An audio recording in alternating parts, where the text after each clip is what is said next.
जरा सोचिए, आप 24,000 फीट की ऊंचाई पर उड़ रहे हैं। सूरज की किरणें पैसिफिक ओशन पर चमक रही हैं।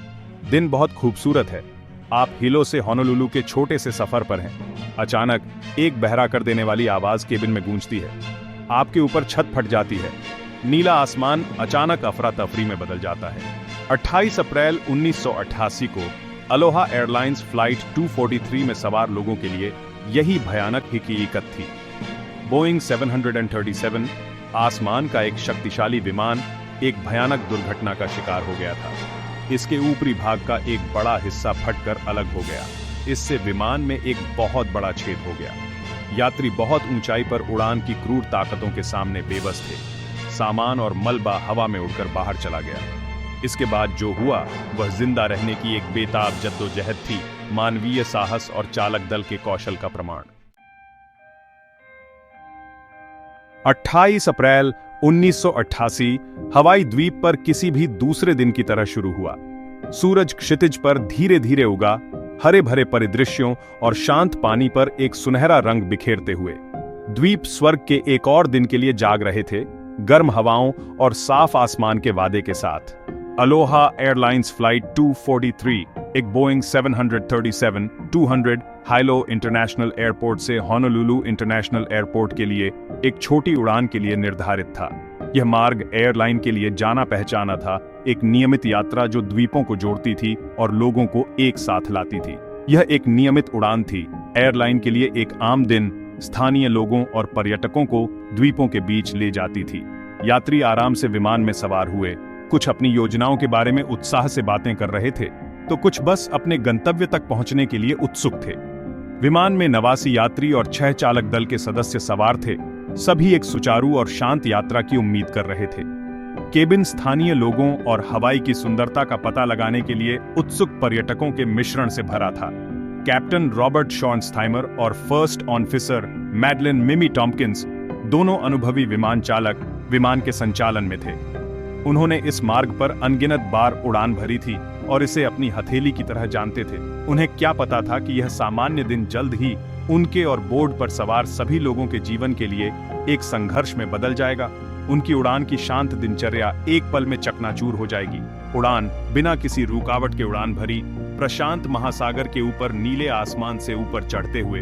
यात्री अपनी सीटों पर बैठ गए, कुछ नीचे के मनमोहक दृश्यों को खिड़कियों से देख रहे थे। जैसे ही विमान 24,000 फीट की अपनी मंडराती ऊंचाई पर पहुंचा, प्रतीत होने वाली मामूली घटनाओं की एक श्रृंखला सामने आने लगी।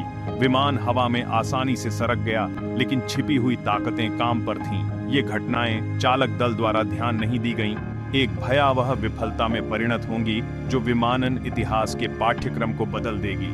विमान की संरचना, हालांकि ध्वनि दिखाई दे रही थी, छिपी हुई कमजोरियों को बंदरगाह देती थी। परेशानी का पहला संकेत एक दबी हुई आवाज, इंजन की धीमी गति के बीच किसी का ध्यान नहीं गया। यात्रियों ने अपनी बातचीत जारी रखी, इस खतरे से अनजान थे जो पक रहा था। इसके बाद एक और स्पष्ट कंपकंपी आई जो पूरे विमान में फैल गई। अचानक हुए झटके से कुछ यात्री घबराकर इधर उधर देखने लगे, लेकिन ज्यादातर लोग शांत रहे। केबिन क्रू अपनी जंप सीटों पर बंधे हुए असहज नजरों का आदान प्रदान किया। उन्हें आपात स्थिति के लिए प्रशिक्षित किया गया था, लेकिन जो होने वाला था उसके लिए कुछ भी उन्हें तैयार नहीं कर सकता था। उन्हें इस बात का अंदाजा नहीं था कि विमान का धड़ वर्षों के तनाव से कमजोर हो गया है, बस रास्ता देने वाला है। धातु थका हुआ और समझौता किया, एक भयावह विफलता के कगार पर था जो मानव धीरज और विमानन सुरक्षा की सीमाओं का परीक्षण करेगा। विमान को एक साथ पकड़े हुए रिवेट्स को अनगिनत दबाव चक्रों के अधीन किया गया था। हर एक संरचना को थोड़ा और कमजोर करता जा रहा था। वर्षों के पहनने और आंसू ने अपना असर डाला था और विमान अब एक टिकते हुए टाइम बम था। जैसे ही विमान ने अपनी यात्रा जारी रखी, यात्री आसन्न आपदा से अनजान रहे। शांत उड़ान दृश्य विमान की संरचना के भीतर तनाव के निर्माण को झुठलाता था। कॉकपिट में कैप्टन शॉर्नस्टीमर और फर्स्ट ऑफिसर टॉम्किंस ने अपने उपकरणों की निगरानी की, सतह के नीचे दुबके हुए खतरे से अनजान। उनके प्रशिक्षण और अनुभव को जल्द ही अंतिम परीक्षा में डाल दिया जाएगा। विंग थोड़ा फ्लेक्स हो गया क्योंकि विमान अशांति की एक जेब का सामना कर रहा था, एक सामान्य घटना जो ज्यादातर लोगों द्वारा किसी का ध्यान नहीं गया। लेकिन विमान के लिए यह पहले से ही समझौता की गई संरचना पर एक और दबाव था। यात्रियों ने आराम करना, पढ़ना और सोना जारी रखा, उड़ान का आनंद लिया और अपने गंतव्य का वादा किया। उन्हें नहीं पता था कि उनका जीवन हमेशा के लिए बदलने वाला है। यात्री खिड़कियों से दृश्य लुभावनी था, नीचे प्रशांत महासागर के विशाल विस्तार के साथ। ये शांति का दृश्य था जो उस अराजकता को ढंक रहा था जो सामने आने वाली थी। उड़ान परिचारक केबिन के माध्यम से आगे बढ़े, पेय और नाश्ता परोसते हुए। उनकी मुस्कान चिंता के किसी भी संकेत को ढंकती है। वे गुमनाम नायक थे, स्थिति बिगड़ने पर भी शांत और व्यवस्था बनाए रखते थे। विमान ने उड़ान भरी, विशाल आकाश में एक छोटा सा छींटा, अपने यात्रियों की उम्मीदों और सपनों को साथ लेकर। उन्हें कम ही पता था वे एक ऐसी कहानी का हिस्सा बनने वाले थे जो हमेशा के लिए विमानन इतिहास में अंकित हो जाएगी। उड़ान 246 में सवार लोगों को पता नहीं था कि विमान की संरचना के भीतर एक मूक खतरा मंडरा रहा था, धातु थकान। यह कपटी घटना समय के साथ धातु को कमजोर करती है, खासकर उन वातावरणों में जहां विमान द्वारा अनुभव किए जाने वाले लगातार दबाव चक्र होते हैं। प्रत्येक टेकोनॉफ और लैंडिंग चक्र विमान के धड़ पर अत्यधिक दबाव डालता है। यह एक पेपर क्लिप को तब तक मोड़ने जैसा है जब तक कि वह टूट न जाए। उड़ान 243 के मामले में विमान की उम्र और हवाई की आर्द्र नमकीन हवा के संपर्क में आने से धातु की थकान और बार आ गई। इससे धड़ में सूक्ष्म दरारें पैदा हो गईं, खासकर रिवेट छेद के आसपास। ये दरारें, जो नग्न आंखों से दिखाई नहीं देती हैं, समय के साथ धीरे धीरे बढ़ती गईं, जिससे विमान की एल्यूमीनियम की त्वचा कमजोर होती गई। उस भयानक दिन जैसे ही विमान अपनी मंडराती ऊंचाई पर पहुंचा, कमजोर धड़खंड अब केबिन और बाहरी वातावरण के बीच दबाव के अंतर का सामना नहीं कर सका। परिणाम एक भयावह विफलता थी। कॉकपिट के ठीक पीछे छत का अगला भाग विस्फोटक बल के साथ फट गया। अचानक विघटन और घटना की हिंसा अकल्पनीय थी। भाग 4, 24,000 फीट पर अराजकता, उत्तरजीविता और अटूट साहस की कहानी। यह एक ऐसी कहानी है जो हमेशा के लिए विमानन इतिहास के इतिहास में दर्ज की जाएगी, जो भारी बाधाओं के सामने मानव आत्मा के लचीलेपन का प्रमाण है। विस्फोट केबिन के माध्यम से एक बहरेपन की गर्जना के साथ चीर गया, एक ऐसी आवाज जो इतनी शक्तिशाली थी कि ऐसा लग रहा था कि विमान के पूरे हिस्से को हिला देगी। एक पल में उड़ान का शांत वातावरण चकनाचूर हो गया। उसकी जगह सरासर महामारी ने ले ली। जैसे ही विमान हिंसक रूप से हिला, यात्री अपनी सीटों से गिर पड़े। विस्फोट के बल ने लोगों और वस्तुओं को हवा में उड़ा दिया, जिससे अराजकता और भ्रम का दृश्य पैदा हो गया। एक बार परिचित केबिन मलबे, हवा और आतंक के बवंडर में बदल गया।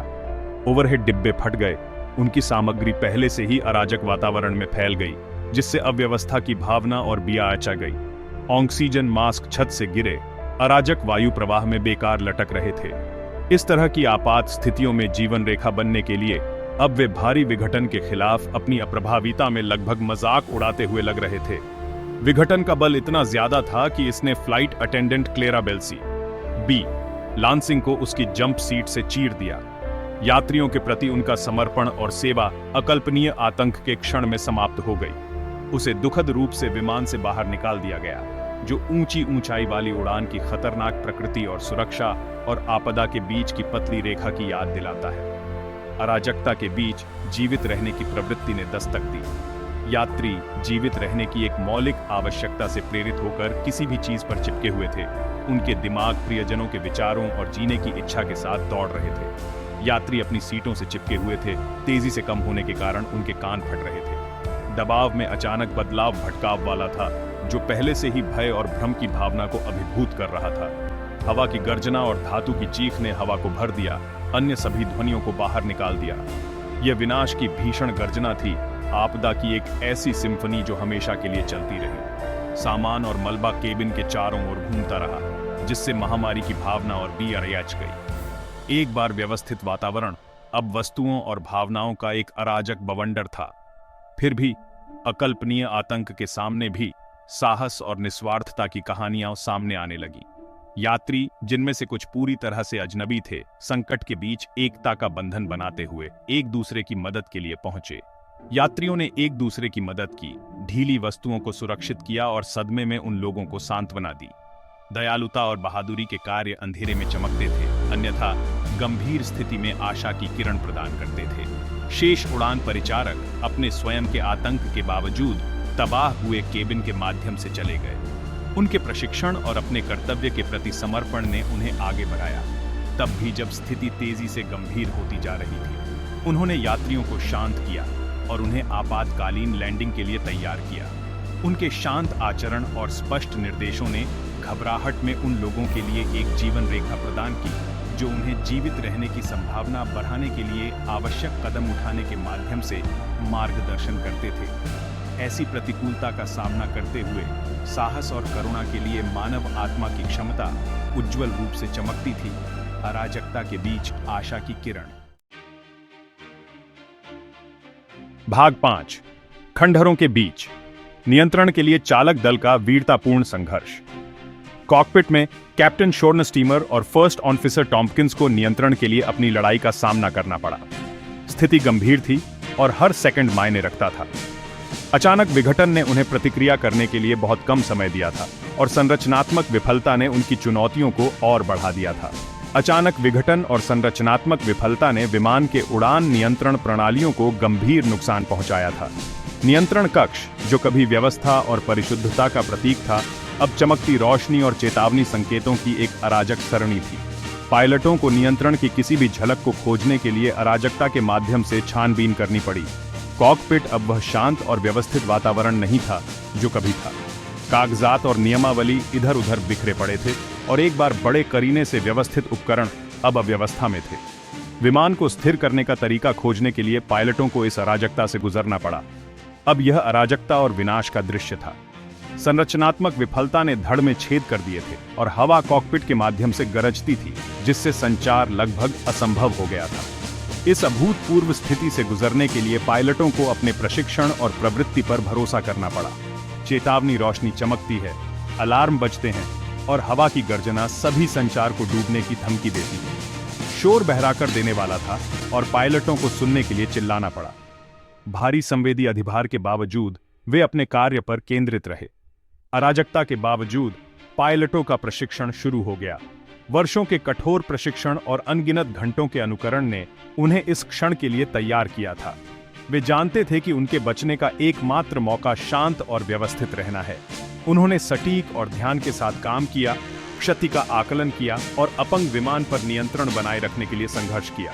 हर गति की गणना की गई, हर फैसले को सावधानीपूर्वक तौला गया। वे जानते थे कि एक गलत कदम आपदा का कारण बन सकता है।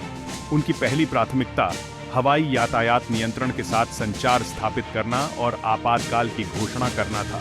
उन्हें जमीनी कर्मचारियों को अपनी स्थिति से अवगत कराने और कार्रवाई के सर्वोत्तम तरीके पर मार्गदर्शन प्राप्त करने की आवश्यकता थी। हालांकि यह कहना आसान था, करना मुश्किल था। हालांकि धड़खंड के नुकसान ने उनके संचार प्रणालियों को गंभीर रूप से बाधित कर दिया था। रेडियो स्थिर के साथ क्रैक हो गया और सिग्नल कमजोर था। पायलटों को एक दूसरे के साथ और जमीनी कर्मचारियों के साथ संवाद करने के लिए वैकल्पिक तरीके खोजने पड़े। अडिग फर्स्ट ऑफिसर टॉम्पकिंस ने कैप्टन शोर्नस्टीमर के साथ संवाद करने के लिए हाथ के संकेतों का इस्तेमाल किया, क्योंकि वह क्षतिग्रस्त नियंत्रणों से जूझ रहे थे। उन्होंने अपने प्रशिक्षण के दौरान हाथ के संकेतों की एक प्रणाली विकसित की थी और यह संकट के इस क्षण में अमूल्य साबित हुई। उनका समन्वय और टीम वर्क असाधारण से कम नहीं था। उन्होंने एकदम सही तालमेल बिठाकर काम किया। प्रत्येक पायलट दूसरे की चाल का अनुमान लगाता था और उसके अनुसार समायोजन करता था। यह उनके प्रशिक्षण और एक टीम के रूप में उनके बंधन का प्रमाण था। वे हवाई यातायात नियंत्रण के साथ आंतरायिक संपर्क स्थापित करने में कामयाब रहे। उन्हें अपनी गंभीर स्थिति और माउद्वीप पर काहुलुई हवाई अड्डे पर आपातकालीन लैंडिंग के प्रयास के अपने इरादे से अवगत कराया। जमीनी कर्मचारियों ने उनके आगमन की तैयारी कर ली, यह जानते हुए कि पायलट विमान को सुरक्षित नीचे उतारने के लिए अपनी शक्ति में सब कुछ कर रहे थे। जैसे ही विमान हवाई अड्डे के पास पहुंचा, जमीनी कर्मचारी हरकत में आ गए। आपातकालीन वाहन रनवे पर खड़े थे और चिकित्सा कर्मी सहायता के लिए तैयार खड़े थे। अपंग विमान के उतरने की प्रतीक्षा में पूरा हवाई अड्डा हाई अलर्ट पर था। पायलट स्थिर हाथों से विमान को रनवे की ओर निर्देशित करते हुए केंद्रित रहे। लैंडिंग गियर तैनात है और विमान एक झटके के साथ नीचे छू गया। पायलटों ने कर दिखाया था। वे तमाम बाधाओं को मात देकर विमान को सुरक्षित नीचे उतारने में सफल रहे थे।